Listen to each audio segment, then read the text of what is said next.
You're listening to the Vanadium Registry. In days of yore, a saying was made, a warning of those changed by the relic's flame. For at the time, it was believed that the people could fight them with weapons of their own. The destroyers were many, but something was learned as they roamed. They are great in might, but single in power, were told the people. Encouraged to fight with this newfound knowledge, they sought the destroyers, and with weapons, they sought them as equals. With pain, strife, and great times of travel, at last, the venturers found one of the cursed inheritors to battle. But instead of a mighty struggle and defeating the terror, the venturers paid dearly, for they were informed by fault, folly, and error. So it was written to warn and bound by vow, beware the creatures of contradiction, wielders of various arts. See them not as people, for they are without blood and human heart. With the passing of time and the vow's forgotten stay, the warning became legend to frighten the misguided's way. And now, Recollection Report 3, the fate of a fragile fortress.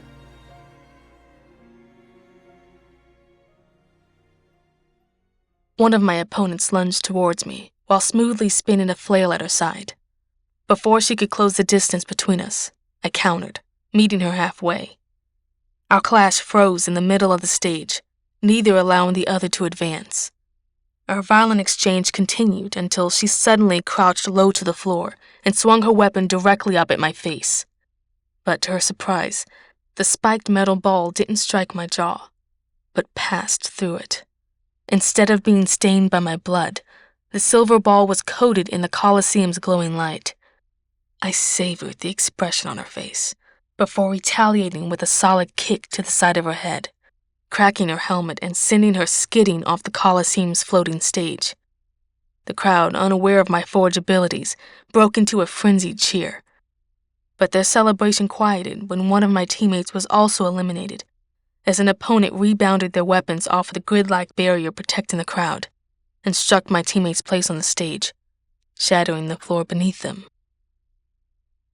Taking advantage of the momentary distraction, another opposing player tackled me from behind. My attacker seemed triggered by his comrade's defeat. Abandoning his grappling style, he began hitting me blindly as we wrestled on the ground. Instead of allowing his fists to phase through me, I did the opposite. While still looking like flesh, my skin became harder than the strongest of steels. My opponent experienced this directly when a bony crack sung from the stage as he bellowed in pain. Before he drew too much attention to his suspicious injury, I silenced him with a headbutt and flung his limp form from off of me. With only a little over a minute left in the round, and not wanting to go over into another deciding match, I ignored my last teammate and dashed towards the two remaining opponents. While avoiding the gaping holes caused by defeated players, I delivered a finishing blow to one of my targets with a flying knee to his temple. Twisting clockwise with the momentum, I parried the attack by grabbing the other by the neck and slamming his entire body on the stage floor as I landed, ending the fight before the round's countdown even began. Fractured ribs, head trauma, dislocated shoulder, Westen! This is going too far! Screamed Shane, our team captain, as he waved papers in my face. I won. Coach doesn't care, so why do you? Because I can see past all the trophies you've covered in blood. Wes, I told you. We're colleagues, not enemies. Here we go again. I turn my back to him and continue packing up, as he continues lecturing me on sport ethics. Look, I think Shane's got a point here. I mean, you just take the game too seriously, man. And how would you know, Duncan? I snapped. You always get eliminated in the first round anyway. Now you're gonna tell me how to play? Right. Pushing him out of my way, I slammed my locker shut and walked to the exit. But as I reach for the door, it opens on its own, revealing the athlete that I sent flying off the stage with a cracked helmet. Still wearing her uniform, and without saying a word, she punched me in the face. As the impact echoed against the room's metal doors, her eyes, rimmed red from crying, glared holes into mine. "You shattered his hand. He's in surgery now," she finally said. "Jin, what are you talking about?" asked a confused Shane as he stepped over a bench. "Robert, my cousin, he's in surgery now," she answered, without breaking eye contact with me. "Wait, but when? I thought—" "He shattered Rob's hand tonight!" She cut him off, jabbing an accusatory finger at me. With everyone understanding at the same time, a concerned chaos erupted. My teammates began gathering more information from Jin, offering apologies and trying to find some way to help her and make this right. The sight was hilarious. I almost didn't believe it. A group of people unknowingly apologizing to a forge because she's angry that another forge, hiding among them, attacked her cousin, who's also a concealed forge. All three of us could have done much worse to everyone else on that stage, but she's standing here mad that her cousin got himself hurt. I couldn't help a snorted laugh from escaping. The room ran cold and fell silent in shock, which just made me laugh harder and more openly. "Westen," Shane called, with his mouth hung open in disbelief. "Why did you come here? Did you think I'd be sorry? Like I'm customer service?"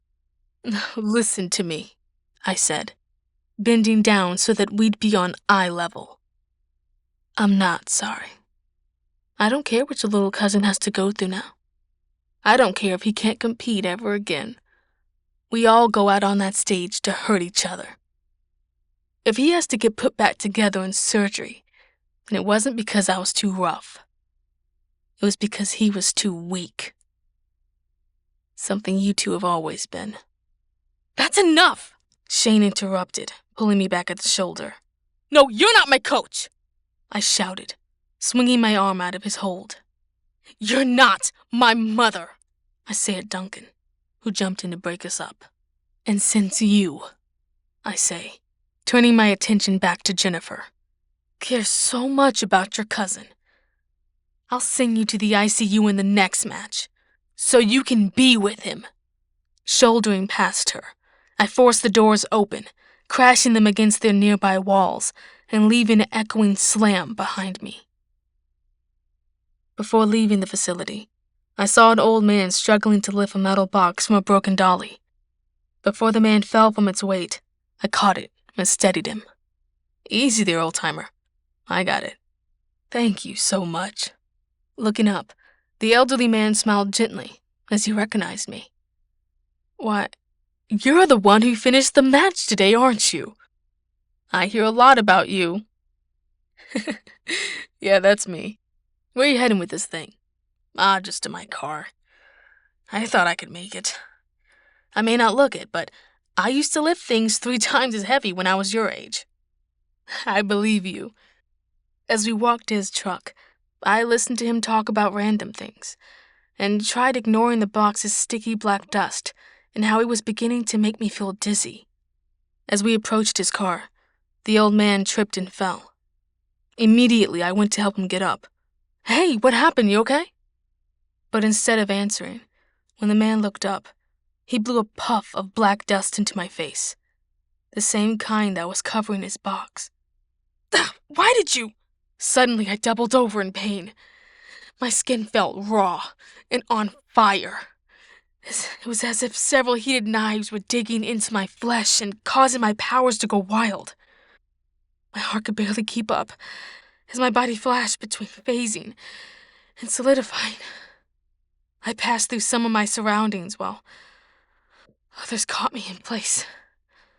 I tried phasing through the dust, but it was already in my system, and there was no way to get it out. In the background, I can hear the old man talking on a radio as he made the metal box grow as tall as me. No longer pretending, the old man stood confidently over me. "Who are you?" I asked. "A fan," He answered coldly, as he silenced me with a powerful stomp. The next thing I knew, I was laying on an operating table, in what I can only assume was a lab. I couldn't move, so I scanned my eyes around the room. I saw a team of people observing me from a balcony, studying neon charts that hovered over me. Slowly, mechanical arms unfolded from the ceiling and descended, bringing several scalpels to my body, ready and pressing firmly against my skin. Some had rotating edges, while others were as thin as needles, all glowing warm blades made of light. I tried talking, begging, bargaining, explaining, but they ignored me. Before they began piercing and probing my skin, they assured me of one thing. Don't worry, we'll put you back together again.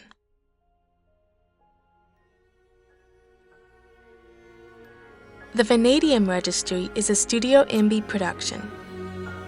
This show was written and performed by Asia Ansley. Original soundtrack, mixing, and video editing are also by Asia Ansley. Likewise, all artwork and cover art are by Asia Ansley. Learn more about the Vanadium Registry and view the series at our website, imbe.studio. The Vanadium Registry is a listener-supported production. If you've enjoyed this episode, please consider supporting us on Buy Me a Coffee and by sharing our work. Thank you.